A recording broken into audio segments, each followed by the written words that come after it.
Please, I'm begging you. It's Christmas Eve. Nobody else will stop for me. Her voice cracked, tears running down her face, standing alone in the snow next to a dead Chevrolet, shaking. And the only person who pulled over? Ma'am. A black mechanic. You okay out here? Nothing to his name. A man who couldn't even make rent this month. Fletcher stared at his phone. His little girl in a red dress. Where are you, Daddy? His one dinner. His one promise. His daughter waiting at the table. He looked at the woman, then back at his phone. Then he let out a long breath and said, Pop the hood, I'll figure it out. He missed Christmas dinner that night, fixed a stranger's car for free, and he had no idea that stranger was about to rewrite his entire life. But to understand what happened that night, you need to understand what Fletcher Shelton's life looked like before it. Because this man wasn't starting from zero. He was starting from below zero. Fletcher grew up in the foster care system in rural Georgia. No parents, no siblings, no one who had to love him. He bounced between 6 homes before he turned 14. Some were okay, some he doesn't talk about. By the time he was 18, the system was done with him, aged out, no safety net, no family waiting on the other side. Just a garbage bag of clothes and a bus ticket to nowhere. Most people in that situation, they fall through the cracks, and nobody even notices. But Fletcher didn't fall. He grabbed onto the only thing that made sense to him. Engines. There was this old mechanic named Earl. Ran a tiny repair shop on the edge of town. Smelled like motor oil and black coffee every single day. Earl didn't advertise, didn't do social media. People just knew. If your car was broken and your wallet was empty, Earl would figure something out. Fletcher started showing up at Earl's shop when he was 16. Didn't ask for a job, just stood in the corner and watched, day after day. Eventually, Earl handed him a wrench and said, "If you're going to stand there, make yourself useful." That was it. That was the beginning. Earl taught Fletcher everything. How to listen to an engine, how to feel a misfire through your fingertips, how to talk to a car the way you'd talk to a stubborn friend. Patient, calm, no rush, and more than that. Earl taught Fletcher what it looked like when a man showed up for other people without asking for anything back. Earl passed away 4 years ago, left Fletcher his toolbox, nothing else. But that toolbox meant more to Fletcher than anything anyone had ever given him.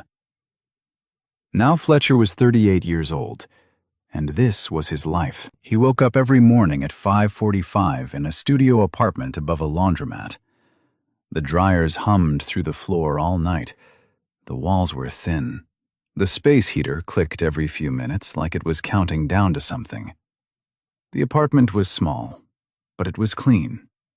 Fletcher kept it that way, the one thing he could control. On the fridge, held up by a magnet from a gas station, was a crayon drawing. His daughter Nola made it.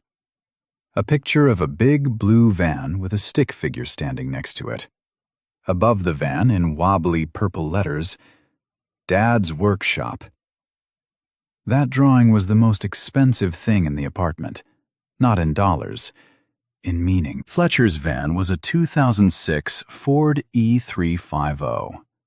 Dented, rusted around the wheel wells, 260,000 miles on the odometer. But the engine ran clean, because Fletcher treated that van like a surgeon treats their hands. It was his shop, his office, his livelihood.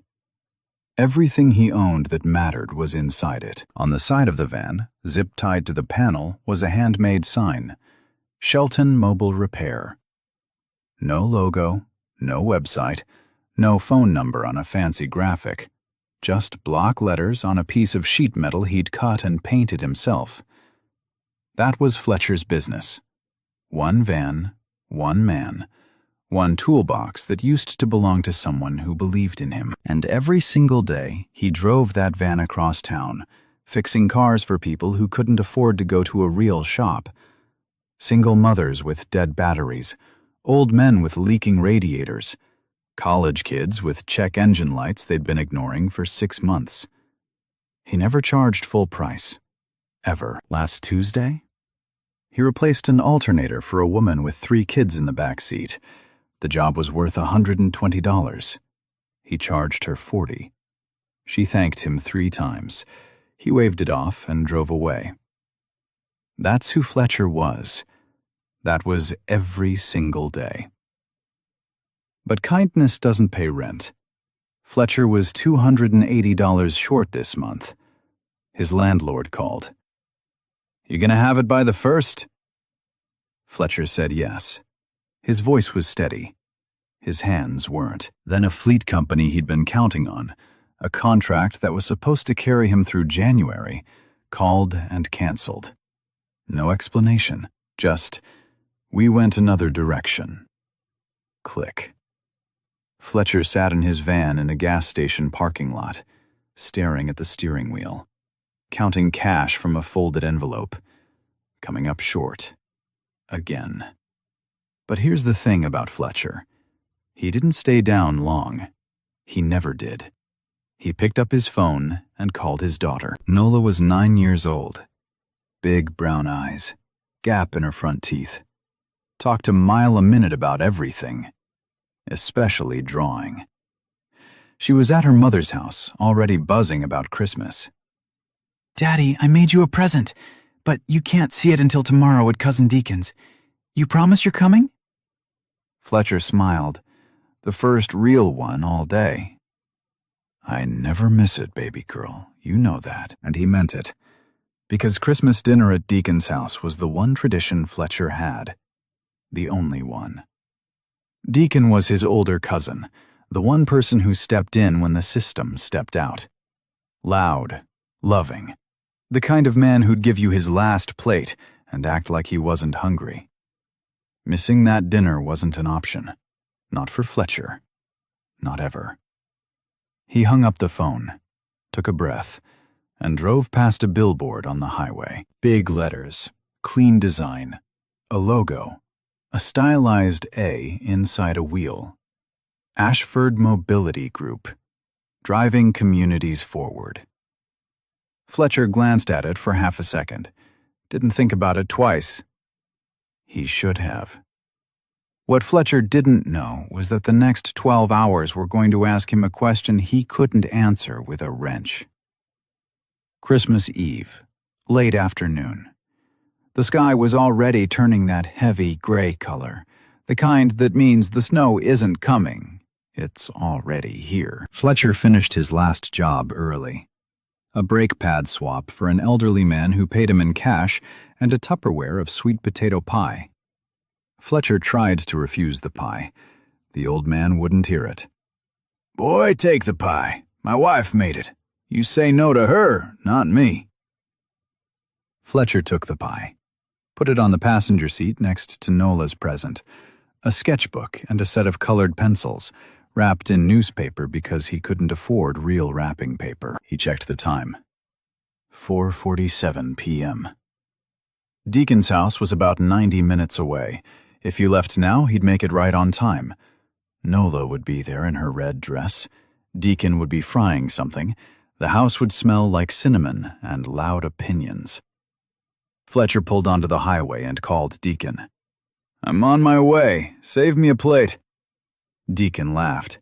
"Boy, if you're late again, Nola's eating your mac and cheese. I'm not stopping her." "I won't be late." "That's what you said last year." "I mean it this time." Fletcher smiled, turned up the radio. Christmas music. He didn't usually listen to Christmas music, but tonight felt different. Tonight felt like maybe, just maybe, things were going to be okay. Then the snow got worse. Not a little worse. A lot worse. Visibility dropped fast. The windshield wipers couldn't keep up. Fletcher slowed down. Other cars were pulling off the road. The radio switched from music to a weather alert. Winter storm warning. Expect 6 to 8 inches overnight. Avoid unnecessary travel. Fletcher gripped the steering wheel. He wasn't turning around. Not tonight. He was on a 2-lane county road now, maybe 40 minutes from Deacon's. Dark trees on both sides, no streetlights, just headlights and snow and silence. And then, hazard lights, blinking orange through the white. A car on the shoulder. Not a new car, something old, something with curves. Fletcher slowed down. It was a 1972 Chevrolet Chevelle, burgundy. Beautiful even under a layer of snow. The kind of car that makes you turn your head even when you're in a hurry. And standing beside it, arms wrapped around herself, no hat, no gloves, thin shoes, was a woman. Older, white, maybe early 60s, wearing a camel-colored wool coat that looked expensive but wasn't built for this kind of cold. She wasn't waving, wasn't frantic. She was just standing there, still, like she'd already accepted that nobody was coming. Fletcher almost drove past. He had every reason to. Nola was waiting. Deacon's mac and cheese was on the line. The storm was getting worse by the minute. And he was a black man on a dark road approaching a white woman alone. He knew how that could look. He knew how that could go. His foot stayed on the gas for about 3 seconds. Then he looked in the rearview mirror, saw her getting smaller, saw the snow piling on her shoulders. And he pulled over. He stepped out of the van. The wind hit him like a wall, cold so sharp it made his eyes water. He walked toward her slowly, kept his hands visible, spoke gently. "Ma'am, you okay out here?" She turned. Her eyes were red, not from crying, from cold. Her lips were almost blue. She'd been out here a while. The engine just stopped. Her voice was steady but thin, tired. "I called a tow truck. They said 2 hours. Minimum." She gave a small smile, the kind that's more exhaustion than anything else. "Christmas Eve." Fletcher looked at the car. Then he looked at his phone. A text from Nola. A selfie. Her and Deacon making silly faces at the kitchen table. Caption: "Hurry up, Daddy." His chest tightened. He looked at the woman again. Shivering, alone, standing next to a dead car on a road that nobody else was going to drive down tonight. 2 hours for a tow truck. In this cold. That wasn't inconvenient. That was dangerous. Fletcher walked back to his van. For a second, the woman's face fell. She thought he was leaving. But he came back with his toolbox. "Let me take a look. No promises, but I've seen a lot of engines." The woman stared at him. "You don't have to do this." Fletcher was already popping the hood. "I know." She reached into the passenger seat for something. A leather portfolio. Monogrammed. Gold letters on the front. C.A. She set it aside to make room. Fletcher didn't notice. He was already leaning into the engine. But here's what he did notice. She was shaking. Not just cold shaking. Deep shaking. The kind where your body is telling you it's running out of time. Fletcher stopped what he was doing. Walked back to his van. Came back with his jacket. A faded Carhartt, worn at the elbows, the only warm layer he had. He held it out to her. She looked at it, then at him. Then she took it. And for the first time, her eyes softened, like something inside her shifted. "Thank you," she whispered. Fletcher nodded. turned back to the engine, and the temperature kept dropping. And this is where everything starts to shift. Not because of what Fletcher found under that hood, but because of what he was willing to lose. Fletcher leaned into the engine with a flashlight clenched between his teeth, snow landing on his neck, melting down his back. His fingers were already going stiff from the cold, but he kept moving, kept feeling, kept listening. He knew this engine. A 350 small block. Classic Chevy V8. He'd worked on dozens of them, mostly in driveways, mostly for guys who loved their old cars more than they'd ever admit. This engine was clean, well-maintained. Someone had taken care of this Chevelle for a long time. But right now, she was dead quiet. Fletcher traced the ignition system, checked the distributor, checked the coil. Then he found it. A failed ignition control module. And the wiring underneath? Corroded, green and brittle. The kind of damage that happens slowly over years until one cold night it finally gives up. He stood back, wiped his forehead with the back of his wrist. The fix wasn't complicated, but the part was rare. A 1972 ignition module isn't something you pick up at a gas station, and out here on this road, in this storm, there was no parts store open, no backup coming. Unless Fletcher walked back to his van, opened the rear doors, dug through his bins until he found it, a relay from his backup electrical kit. It wasn't a perfect match, but he could rig a bypass, bridge the connection, get the Chevelle running long enough to get the woman wherever she needed to go. But here's the catch. That relay was the only spare he had for his own van. The only one. If his van broke down after this, on this road, in this storm, with no tow truck for 2 hours, he'd be stranded. No heat, no help. Just him and the snow. He held the relay in his palm, looked at it, looked at the woman sitting in the Chevelle wrapped in his jacket, looked at the snow coming down harder. He didn't hesitate. He walked back to the Chevelle and got to work. The next 45 minutes were brutal. His knuckles scraped against cold metal, his fingers cramped. He couldn't feel his ears anymore. Snow piled on his shoulders, on his back, on the edge of the hood. Every few minutes he'd blow into his hands, flex his fingers, and go right back in.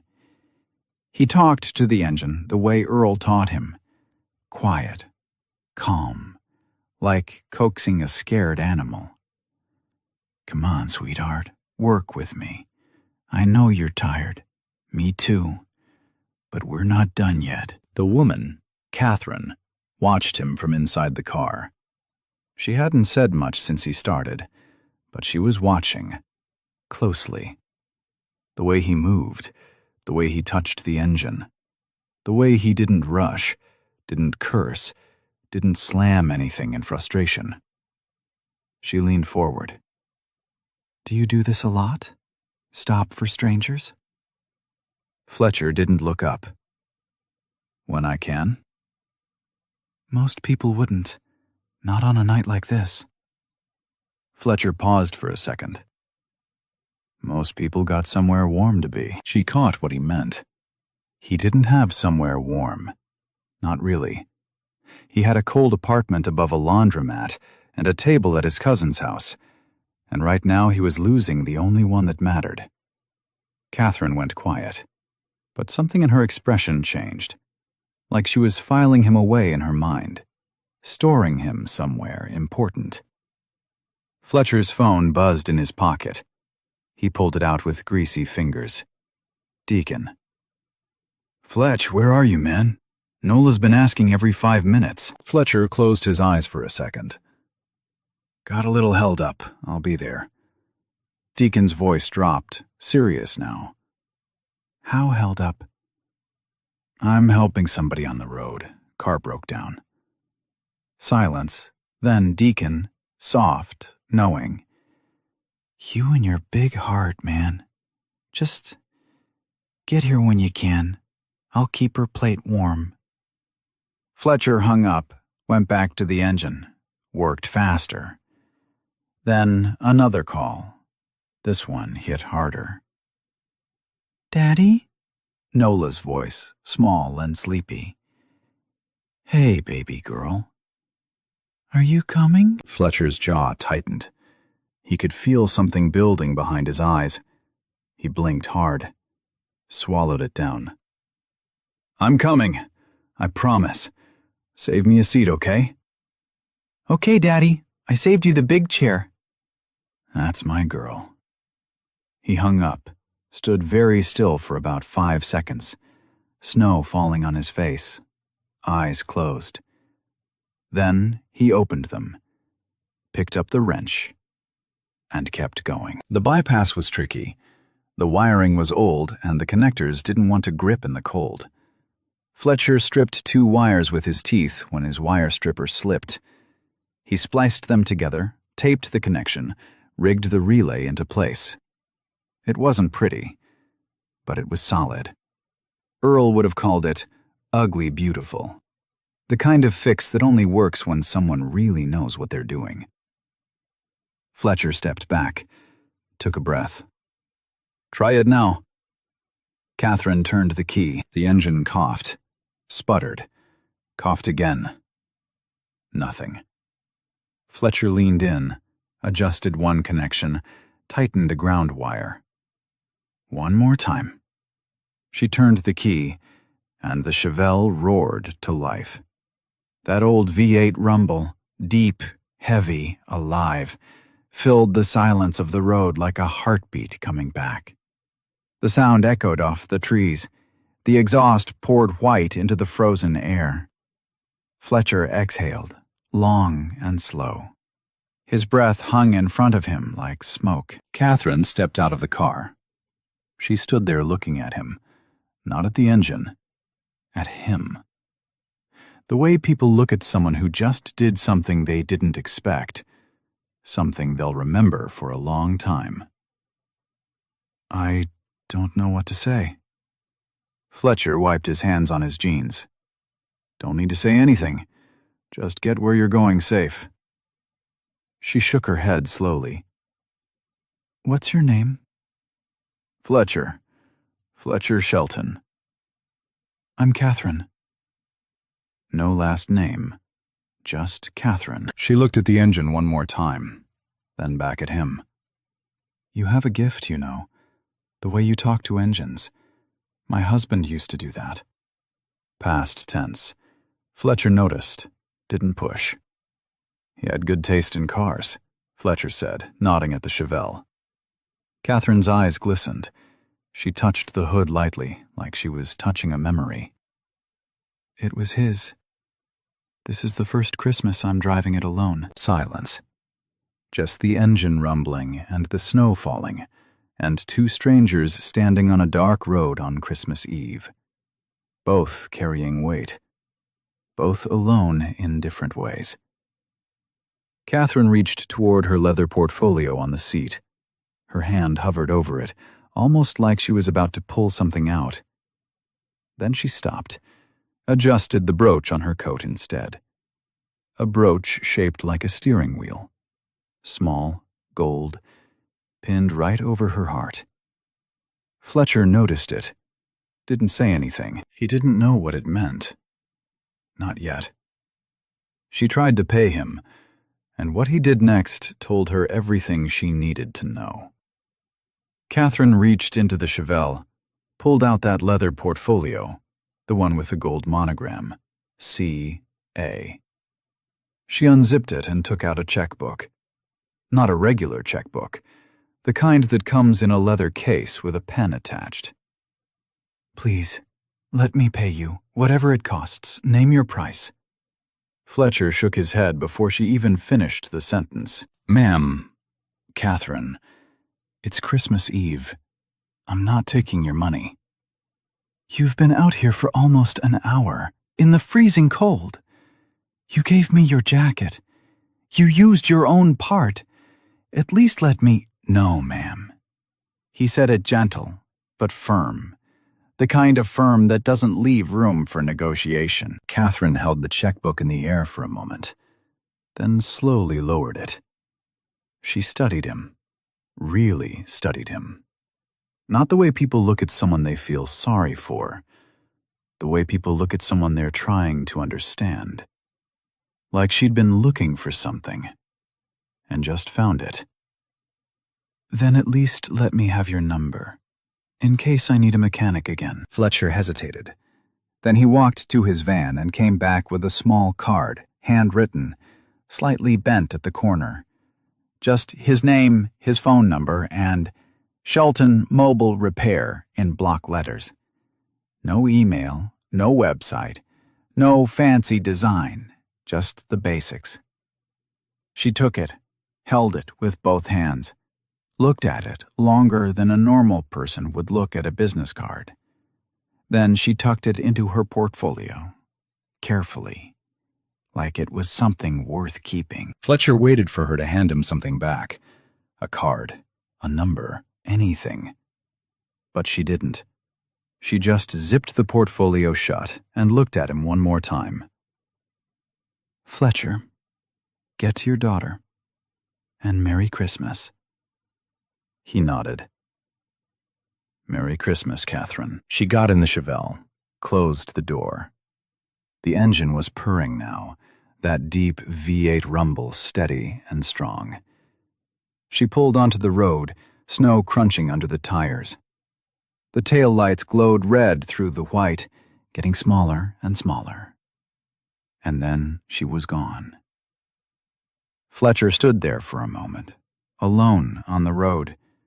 No jacket, freezing, hands raw, grease under every fingernail. His phone buzzed again, another text from Nola. He didn't check it. He just got in his van, turned the heat on, barely warm, and started driving. He got to Deacon's house 2 hours and 14 minutes late. The front door was unlocked. The house was warm. It smelled like ham and cinnamon, and the last hour of a long party winding down. Dishes stacked in the kitchen, foil over everything on the counter. The table had been cleared, but there, on the stove, was a plate, wrapped in foil, still warm. A sticky note on top in Deacon's handwriting. You owe me an explanation. Fletcher smiled, barely. He walked into the living room, and there was Nola, asleep on the couch in her red dress. Deacon's jacket draped over her like a blanket, her shoes still on, like she'd been trying to stay awake. Fletcher sat down beside her, gently. The couch creaked. He reached out and stroked her hair. Slow. Careful, the way you touch something precious. She stirred, eyes half open. Daddy? I'm here, baby girl. She smiled, that gap-toothed, sleepy, perfect smile. Then she reached under the couch cushion and pulled out a folded piece of paper. I made this for you. Don't look until I'm awake. Okay, never mind. Look now. Fletcher unfolded it, a crayon drawing. Him and Nola standing next to his van. Big yellow sun, green grass, and a banner across the top in purple, wobbly letters. Best mechanic in the world. Fletcher held that drawing in his hands, stared at it. Didn't say anything for a long time. The weight of the whole night landed on him right there. All of it. The cold, the sacrifice, the woman, the missed dinner, everything. Nola was already asleep again, head against his arm. Fletcher leaned back, closed his eyes, held the drawing against his chest. And somewhere out in the snow, Catherine Ashford was making a phone call. But here's the thing. Catherine didn't just drive home that night. She didn't just park the Chevelle and pour herself a glass of wine and forget about it. No. She made a phone call. And that phone call set something in motion that Fletcher couldn't possibly see coming. Catherine pulled into her daughter Grace's driveway around 9 p.m. The porch light was on. Before she even turned the engine off, Grace was at the door, robe on, arms crossed. That look on her face, the one daughters give their mothers when they've been worried sick. "Mom, I called you 6 times. Catherine waved her off gently. "The car broke down. I'm fine. A man stopped and fixed it." "On Christmas Eve? In that storm? Who?" Catherine didn't answer right away. She just walked inside, hugged her daughter, sat down at the table, ate dinner, smiled through the conversation, played with her grandkids. But later, after the dishes were done, after the kids were in bed, after Grace was wrapping last-minute presents in the living room, Catherine sat alone in the study. Door closed. She pulled out Fletcher's handwritten card, stared at it, ran her thumb across the block letters. Shelton Mobile Repair. Then she picked up her phone and dialed. "Tom, I know it's Christmas. I'm sorry, but I need you to look into something for me first thing after the holiday. A mobile mechanic. His name is Fletcher Shelton." Tom Whitfield, VP of Operations at Ashford Mobility Group, paused on the other end. "A mobile mechanic? Catherine, what? Just do it, Tom. Everything. His work, his reputation, his customers. I want to know who this man is." She hung up, looked at the card one more time, then placed it inside her portfolio, right next to a photo of her late husband Richard standing in front of his garage, 1969.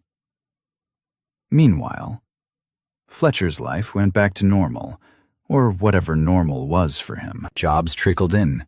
He paid rent. Barely. He replaced the relay he'd given away. $85 he didn't have. New Year's came and went. He didn't hear from Catherine. Didn't expect to.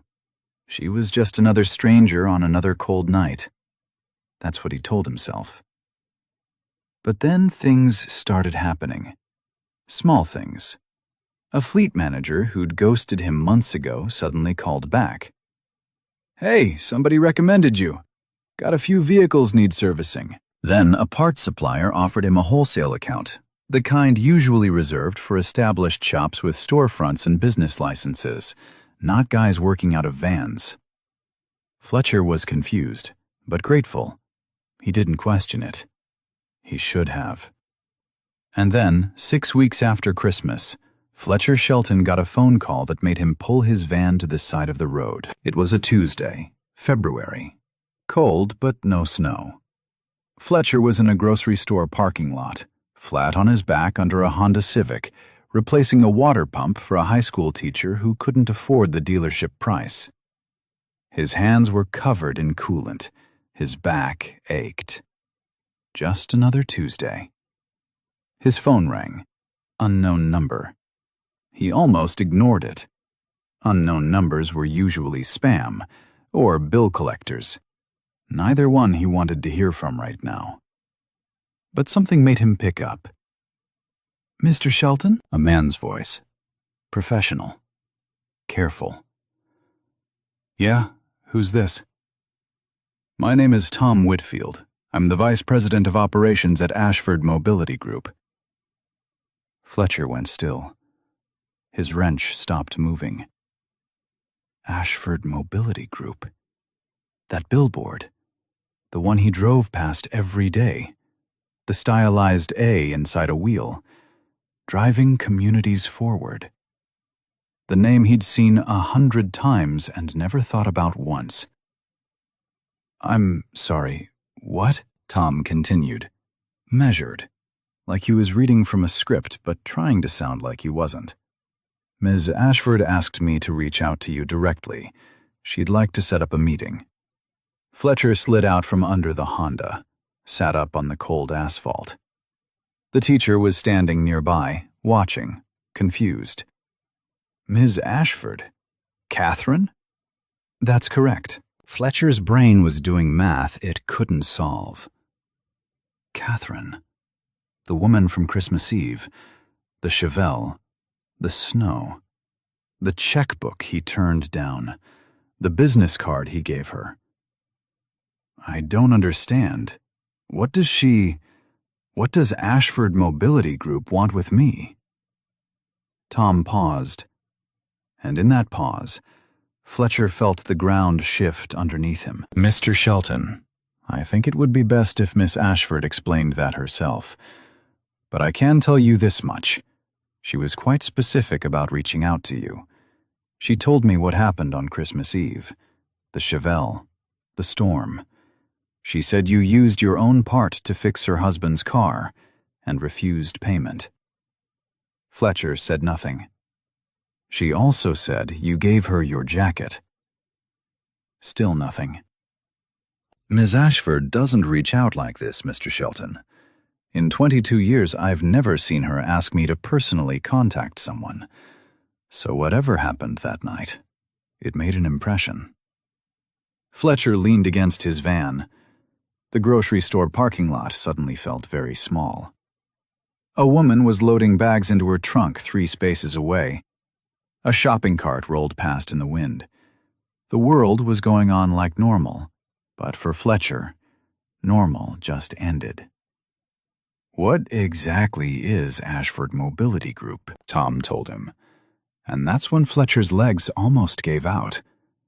Ashford Mobility Group, one of the largest automotive services companies in the entire Southeast, 14 states, over 200 service centers, dealerships, fleet contracts, parts distribution, a company valued in the hundreds of millions of dollars, founded by Richard Ashford, Catherine's late husband, in a garage, with 1 toolbox and 1 client. 1969. The same Richard who used to talk to engines, the same Chevelle that Fletcher fixed on the side of the road. Catherine wasn't just some woman whose car broke down. She was the CEO, the majority shareholder, the person sitting at the top of an empire built on the exact same thing Fletcher did every day: fixing cars and taking care of people. Fletcher stared at his hands. Grease under every nail, calluses on every knuckle. He looked at his van, the zip-tied sign, the dent in the bumper, the 260,000 miles on the dash. And he thought about that night. The snow, the cold, the relay he gave away, the jacket, the drawing from Nola, the dinner he missed. All because he stopped. Mr. Shelton, are you still there? Fletcher exhaled, long and slow. Yeah, I'm here. Ms. Ashford would like to meet with you, in person, at our headquarters in Atlanta. She asked me to tell you, and these are her words. Tell him I remember what he said, that most people got somewhere warm to be. Fletcher closed his eyes. He remembered saying that, standing in the snow, hands deep in an engine that wasn't his. When does she want to meet? Whenever you're available. She said there's no rush, but she also said, and again her words, the sooner the better. I've been waiting 6 weeks and I'm not a patient woman. Fletcher almost laughed. Almost. Okay, tell her I'll be there. He hung up, stood in the parking lot for a long time. The teacher was still waiting, still confused. Everything okay, man? Fletcher looked at him, blinked, like he was waking up from something. Yeah, everything's fine. Let me finish your water pump. He slid back under the Honda, picked up his wrench, but his hands were shaking. Not from the cold this time. That night, Fletcher sat in his apartment above the laundromat, Dryers humming below, space heater clicking, Nola's drawing on the fridge. He opened his laptop, an old one, cracked screen, slow as mud, and searched Ashford Mobility Group. The website loaded. That logo.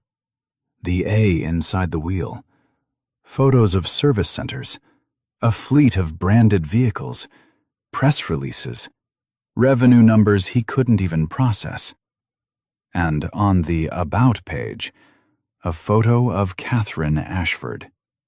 Professional, poised, wearing a steering wheel brooch.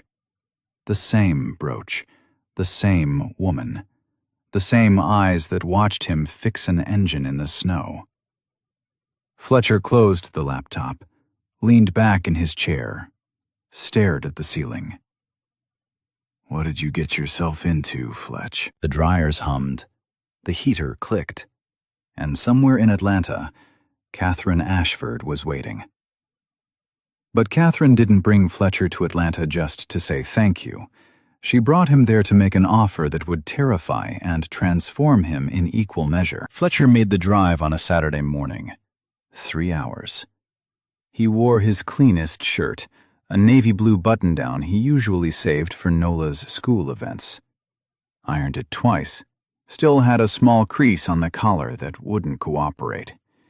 He wore his good jeans, his least scuffed boots. He even cleaned under his fingernails, though the grease stains wouldn't fully come out. They never did. He pulled into Atlanta and followed the GPS to Ashford Mobility Group headquarters, and when he saw it, his stomach dropped. Glass and steel, 4 stories, a parking lot full of cars that cost more than his apartment. The logo on the building, that stylized A inside a wheel, was enormous, polished, catching the morning sun like it was made of light. Fletcher sat in his van for a full 3 minutes before he got out.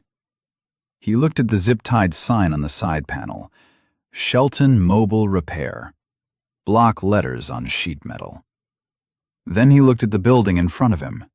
The distance between those two things felt like an ocean. He got out anyway. Inside, the lobby was quiet, clean, the kind of clean that has a smell, like new leather and fresh coffee. A receptionist smiled at him. "Mr. Shelton? They're expecting you. 3rd floor." They're expecting you. Like he was someone, like his name was on a list somewhere.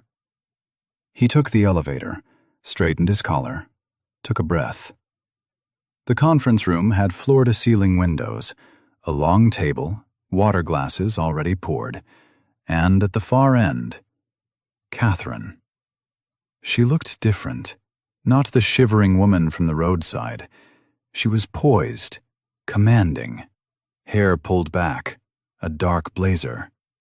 That steering wheel brooch pinned right where it always was, over her heart. But when she saw Fletcher walk in, her face changed, softened.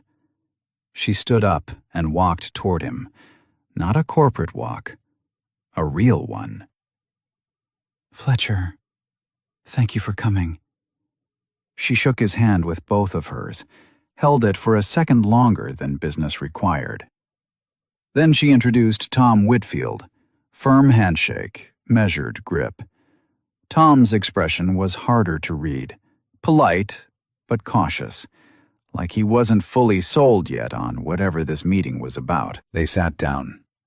Catherine folded her hands on the table, and then she said something that changed the air in the room. "My husband Richard started this company in a garage, 1969. 1 toolbox, 1 client, a Chevelle he rebuilt with his bare hands." She paused. "He used to say, the most important thing about fixing a car isn't the part, it's the person holding the wrench." She looked straight at Fletcher. "I watched you that night, in the snow. You're the person he was talking about." Fletcher didn't move, didn't breathe for a second. Catherine opened a folder on the table, slid it across to him. I didn't bring you here to say thank you, Fletcher. I brought you here because I have a proposal. She laid it out, clear, specific, bigger than anything Fletcher had ever imagined. Ashford Mobility Group had been trying to expand into mobile and on-demand vehicle repair for 3 years. They'd studied the market, hired consultants, built projections, but every model they tried felt corporate, sterile. They couldn't replicate the thing that made independent mechanics like Fletcher work: trust, accessibility. Showing up in a parking lot and treating people like neighbors instead of invoice numbers. Catherine's proposal. A full operational partnership. Not a job, not a franchise. A partnership. The name: Shelton Mobile Fleet Services. Under the Ashford umbrella, but run by Fletcher. His name, his methods, his rules. The details. Startup capital for a fleet of fully equipped service vans. Access to Ashford's parts supply chain at cost.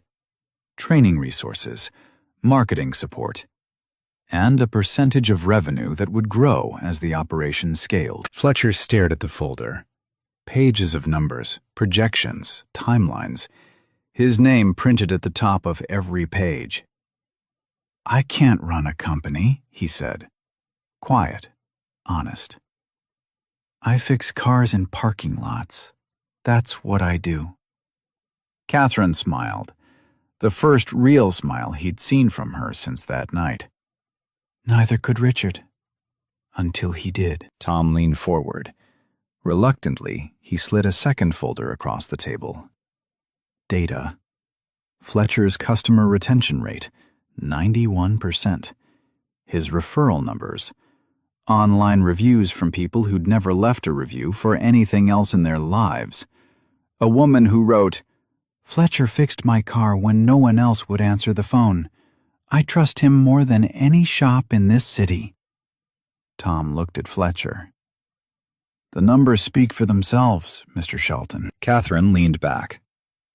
Take your time. I'm giving you a week to decide. No pressure. But I want you to know, this isn't charity. This is business. I'm offering this because you're the right person. Full stop. Fletcher drove home in silence. No radio, no music, just the road and his thoughts. He called Deacon, told him everything.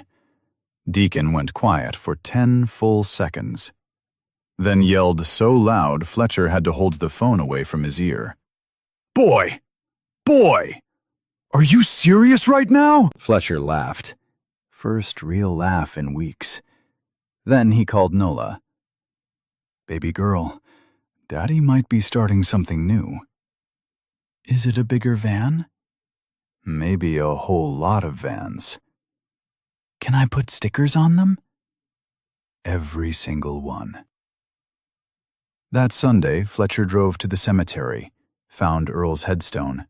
Simple gray stone. Just a name, 2 dates, and the words, he showed up. Fletcher stood there a long time, hands in his pockets, wind blowing. You always said the work would speak for itself, old man. I think somebody finally heard it. He pulled out his phone, dialed Catherine's number. I'm in. And what happened next didn't just change Fletcher's life. It changed an entire community. The first 3 months were a blur. Fletcher signed the partnership agreement at Ashford headquarters. Catherine was there. Tom was there. A photographer took a picture of the handshake. Fletcher in his navy button-down, Catherine in her blazer, that brooch catching the light. But the moment that hit Fletcher hardest wasn't the signing. It was the keys. Catherine handed him a set of keys. Not to a van, to a building. A small commercial space in his hometown, right off the main road, 3 blocks from the laundromat where he used to live. It had a garage bay, an office, a waiting room with actual chairs. On the wall inside, a framed black and white photo of Richard Ashford standing in his garage. 1969. Young, grinning, toolbox at his feet, a Chevelle behind him. Next to that photo, an empty frame. Same size, same style. Catherine pointed at it. "Fill that frame, Fletcher." He did. Launch day. 5 service vans, clean, white, fully equipped, each one branded with the new logo, Shelton Mobile Fleet Services, a wrench inside a wheel. It echoed the Ashford logo, but it was distinctly his. Fletcher designed it himself on a napkin at Deacon's kitchen table, and the first 4 people he hired? Mechanics from his own neighborhood. People he knew. People who'd been in the exact same position he was a year ago. Talented, hardworking, invisible. Terrence. Spent 2 years trying to get hired at a chain shop. They never called back. Fletcher called him first. Dominique. Single mother of 2. Best diagnostic instinct Fletcher had ever seen. She could hear a misfire through a closed window. Ray. 61 years old. Retired. Bored out of his mind. Showed up on day 1 and said, "I heard you need someone who knows carburetors. I am that someone." And Keisha. 23. Just finished community college. No experience, no connections, but she reminded Fletcher of himself. Standing in Earl's shop, watching, waiting for someone to hand her a wrench. He handed her one. The community noticed, fast. Within 3 months, Shelton Mobile Fleet Services had more requests than they could handle. Word spread the old-fashioned way, not through ads, not through algorithms, through people telling other people. Call Fletcher's team. They'll show up. They'll be fair. They'll fix it right. Fletcher kept his promise. Written into the partnership agreement, non-negotiable, was a discounted rate structure for single parents, veterans, elderly customers, and anyone going through financial hardship. Tom Whitfield pushed back on it, said the margins didn't work. Fletcher didn't budge. Catherine sided with Fletcher. That was the end of the discussion. Then the news caught on. A local station ran a segment. From parking lot mechanic to automotive partner.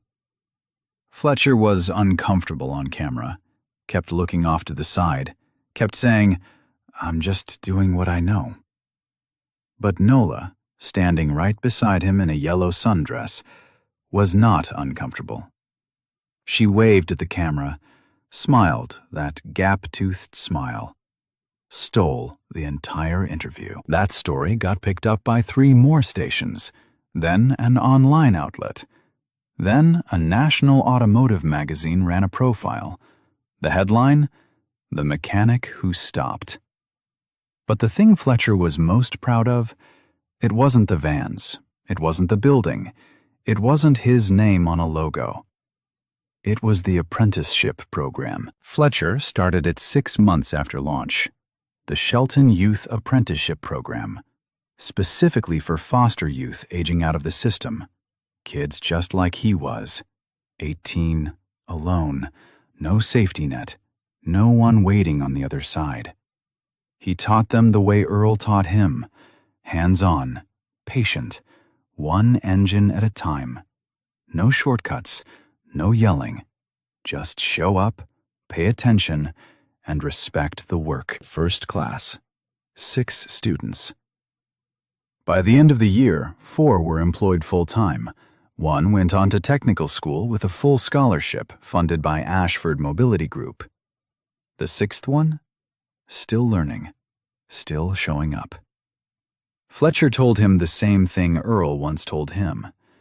If you're gonna stand there, make yourself useful. Ashford's board, the executives who'd been skeptical from day 1, finally looked at the numbers. Fletcher's division had the highest customer satisfaction scores in the entire company. 94%. Higher than any dealership. higher than any service center, higher than divisions that had been running for decades. Catherine presented those results at the annual shareholder meeting. She read one customer review out loud. From a woman whose car Fletcher's team fixed for free during a family emergency. "They didn't just fix my car, they fixed my week." Catherine looked at the room. "That's the company my husband built, and that's the man who's carrying it forward. But there's one more thing, and honestly, this is the part that got me." 1 year later, Christmas Eve, same county road, snow falling. Soft this time. Not a storm, just a quiet, steady white. The kind of snow that makes everything feel still, like the whole world is holding its breath. Fletcher was driving home from the shop. Not the van this time. A company truck. Clean, warm, the Shelton logo on the door. But the same man behind the wheel. Same hands, same heart. Nola was in the passenger seat, asleep. Sketchbook open in her lap.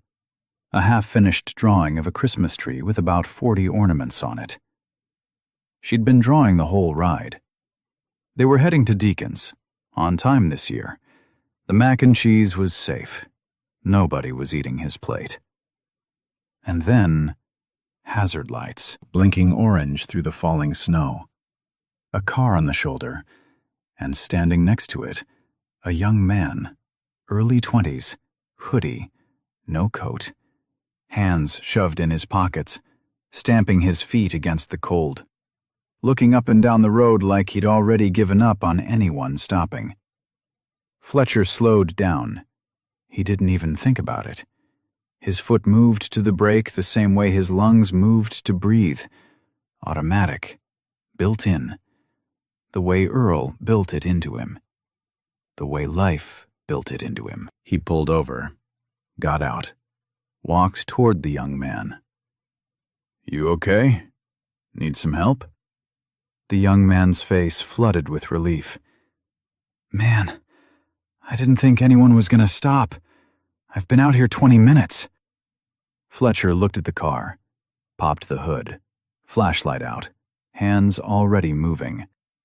Loose battery cable, corroded terminal, 2-minute fix. Fletcher cleaned the connection, tightened the clamp, and closed the hood. "Try it now." The engine started. First turn. The young man reached for his wallet. "Let me give you something, man, please." Fletcher shook his head. "Just get where you're going safe."